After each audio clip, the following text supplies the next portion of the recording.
Hello, my dear dedicated students. Today we're going to discuss the questions that could appear from Macbeth Act 3, Scene 5. So let's begin. The first question. What was Hecate feeling towards the three witches? A. Sad, B. Disappointed, C. Angry, or D. Dismal? Are you able to recall the answer? And the answer is option C, angry. Because the first which says, Hecate, you look angrily. That means she is angry. Next question. What does Hecate call the three witches when she first met the three witches? A. Sisters, B. Wayward, C. Spirits, or D. Beldams?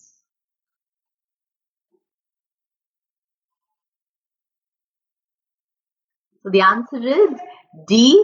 Beldams.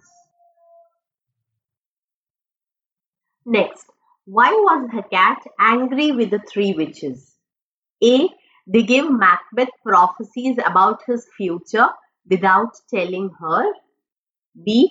They refused to obey her orders. C. Because they secretly betrayed her power. Or D. They misused their power. So Hecate was angry with the three witches because the answer is A, yes, because they had given Macbeth prophecies and riddles about his future without including her.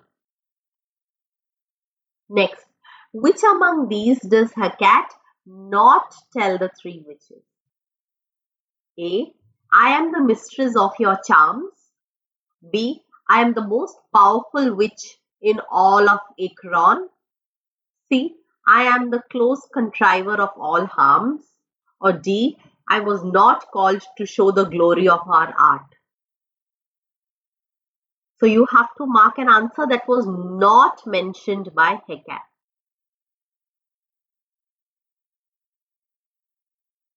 And the answer is B. She never says that she is the most powerful witch in all of Akron. Next, what does Hecate call Macbeth? A. A loving son. B. A wayward son. C. A determined person. Or D. A disciplined person.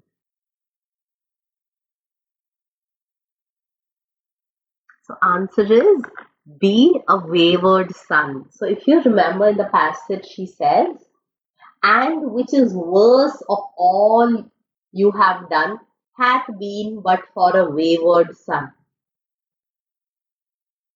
Next, explain in detail why Hecate was angry with the witches. So this is an important question. So first point, I've written it in 3 bullet points. The first point, Hecate was angry with the three witches because they had given Macbeth prophecies and riddles about his future without telling her who is the source of their power. So if you know, Hecate is the goddess of witchcraft. So without informing her or including her, they had given prophecies to Macbeth. Second, Hecate says she is the one who secretly decides what evil things happen, but she was not called to join or show off her powers. The exact quote in the passage is, I, the mistress of your charms, the close contriver of all harms, was never called to bear my part or show the glory of our art.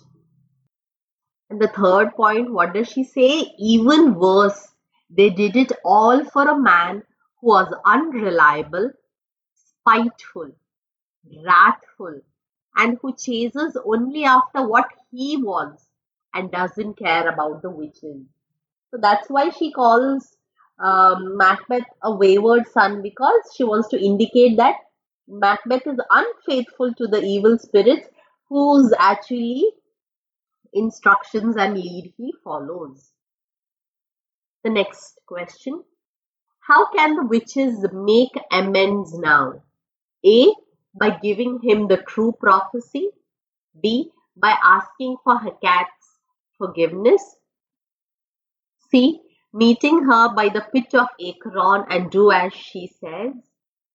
D. By bringing the dead back to life. So the witches can make amends by. Have you marked your answer? And the answer is by meeting her. Who's her here? Hecate. By the pit of Acheron and do as she says. So if they do that, then the witches can make amends for the mistake that they have committed. What is the pit of Acheron that Hecate mentions? A. It is an ancient Greek battleground. B. It is a river in hell according to Greek mythology. C. It is a deep pit into which they decide to push Macbeth. Or D. It is an unknown place in hell.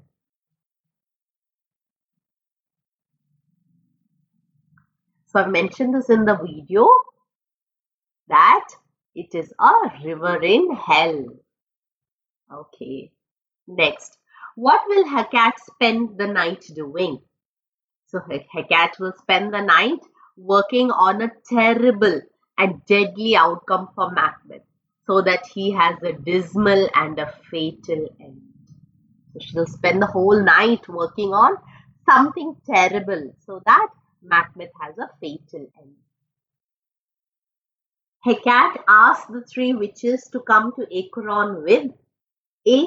Their cauldrons, B. Their spells, C. Their charms and everything else, or D. All of the above. This answer is really easy. It is all of the above. She mentions all of these. Next, what will Hecate do with the vaporous drop that hangs upon the corner of the moon? Again, this is an important question. Hecate says that an important droplet is hanging from the corner of the moon and she will catch it before it falls to the ground. Then, when she works it over with magical spells, it will produce magical spirits that will trick Macbeth with illusions. Then,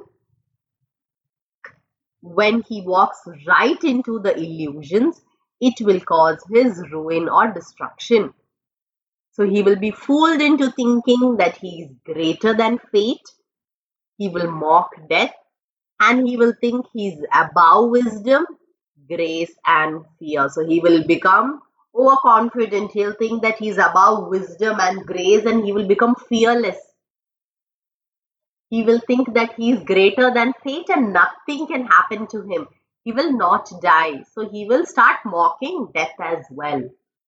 So this is the illusion that Hecate is going to create, which will cause Macbeth's ultimate downfall. Next question. Which is known as mortal's chief enemy? A. Security, B. Fear, C. Wisdom, or D. Blind faith? So the answer is security. Yes. So in the passage, he says, and you all know, security is mortal's chief enemy. So what is security? A sense of security that nothing is going to happen to me, which will make him fearless and bold and overconfident as well. Next question. Hecate refers to Macbeth as wayward son. So what does she try to imply here? A. He is naive and innocent.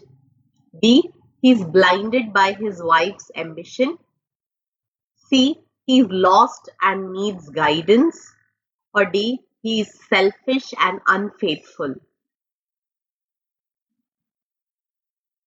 And the answer is B, that he is selfish and unfaithful. Coming to the last question. What does the role of Hecate in this scene signify? A. There is no unity among the witches. B. Hecate decides the fate and the three witches are powerless. C. Macbeth has some control over his destiny. Or D. There is supernatural manipulation in Macbeth's decisions. So, what is the role of Hecate in the scene? To show that there is supernatural manipulation in Macbeth's decision. So, that is what she is going to create an illusion, and which in turn will affect Macbeth's decisions. And the scene ends and all the questions are done. I hope you enjoyed solving all these questions. Thank you so much for watching this video. I'm praying for each one of you. May God bless you and may all your dreams come true.